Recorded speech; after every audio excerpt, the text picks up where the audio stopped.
अस्सलाम वालेकुम वरहमतुल्लाहि वबरकातुहू।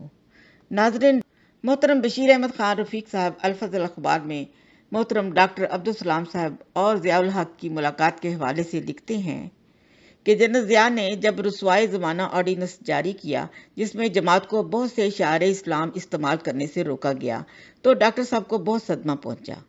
कुछ अरसा बाद जब खाकसार मुकर्रम डॉक्टर साहब की खिदमत में हाजिर था तो खाकसार ने उनसे पूछा कि क्या इस ऑर्डिनेंस के जारी होने के बाद उनकी मुलाकात जनरल साहब से हुई। डॉक्टर साहब ने फरमाया हाँ हुई थी और इसकी रुदात कुछ यूं सुनाई। डॉक्टर साहब ने फरमाया, जनरल ज़िया की तरफ से मुझे ट्रस्ट में कई फ़ोन आए कि मैं पाकिस्तान जाकर उनसे मिलूं, लेकिन मैं टालता रहा। बिलाखिर मुझे पाकिस्तान जाना पड़ गया। जनरल ज़िया को इतला हुई तो मुलाकात के लिए मिस्र हो गया। चुनाचे मैं मुलाकात के लिए प्रेसिडेंट हाउस में गया जहां बाज और साइंसदान भी मौजूद थे। जनरल साहब ने बाहर आकर मेरी कार का दरवाज़ा खोला और मुझसे मानका करने के बाद मुझे अपने साथ बैठने के कमरे में ले गए जहां और साइंसदान भी मौजूद थे। दौरान गुफ्तगू मैंने ऑर्डिनेंस का जिक्र करके इस पर अफसोस का इजहार किया। जनरल साहब ने फौरन मेरा हाथ पकड़ा और कहा, आइए दूसरे कमरे में चलकर बात करते हैं, और मुझे दूसरे कमरे में ले गए। मेरे साथ उस वक़्त साइंसी उमूर के वज़ीर भी कमरे में चले गए। जनरल साहब ने कहा, बात यह है कि मेरे पास उलमा का एक वफ़द आया था।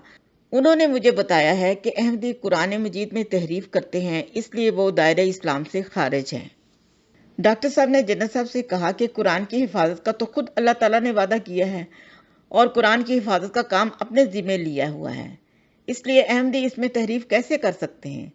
इस पर जनरल साहब उठकर किताबों की अलमारी की तरफ गए और तफसीर सगीर उठा लाए और कहा कि उलमा ने इन आयात की निशानदेही कर दी है जहां आपने तहरीफ से काम लिया है, और एक निशान ज़दा सफ़ा खोलकर मेरे सामने रख दिया।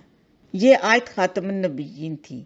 मैंने जनरल साहब से कहा कि आयत तो मुकम्मल तौर पर दर्ज है, तहरीफ कहाँ हुई है।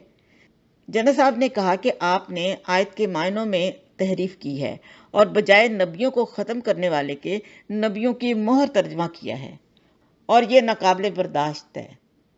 डॉक्टर साहब ने बताया कि मैंने जनरल साहब से अर्ज़ किया कि ख़त्म का लफ्ज़ जो यहाँ इस्तेमाल हुआ है वो पंजाबी ज़ुबान का नहीं बल्कि अरबी ज़ुबान का लफ्ज़ है और इसके मायने अरबी में मोहर के हैं, लेकिन मैं इस बहस में नहीं पढ़ना चाहता। क्या आपके पास और किसी आलम का तर्जमा शुदा कुरान मौजूद है। जनरल साहब उठे और अल्लामा असद का तर्जमा कुरान उठा लाए जो कि मक्का मौज़मा से शाया हुआ था।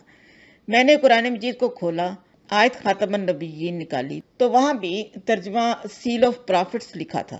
जनरल साहब का मुंह खुले का खुला रह गया।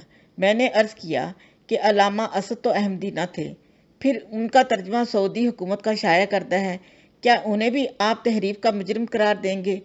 इस पर जनरल साहब कहने लगे, भाई मैं तो अनपढ़ जर्नैल हूँ, जो उलमा ने मुझे कहा मैंने तस्लीम किया। मैंने अर्ज किया, जनाब बात सिर्फ जर्नैली की नहीं, आप इस मुल्क के सदर भी हैं और बहसीत सदर ममलिकत पाकिस्तान की तमाम राया के हकूक़ की हिफाजत आपके फ़राइज़ में शामिल है। यहीं इस्लामाबाद में जमात अहमदिया के मुरब्बी मौजूद हैं, जमात के अफराद मौजूद हैं। आपको जो कुछ उलमा ने बताया था, आपका फ़र्ज़ था कि अहमदी उलमा को भी बुलाकर अपनी तसल्ली कर लेते और फिर फैसला करते। इस पर जनरल साहब ने ज़ोर से कलमा शहादत पढ़ा और मुझे भी कलमा शहादत पढ़ने का कहा। मैंने कलमा शहादत पढ़ा तो फरमाने लगे, सलाम, खुदा की कसम मैं आपको अपने से बेहतर मुसलमान समझता हूँ, लेकिन क्या करूँ, उलमा से मैं मजबूर हो गया था, और ये कहकर बात का रुख और तरफ मोड़ दिया।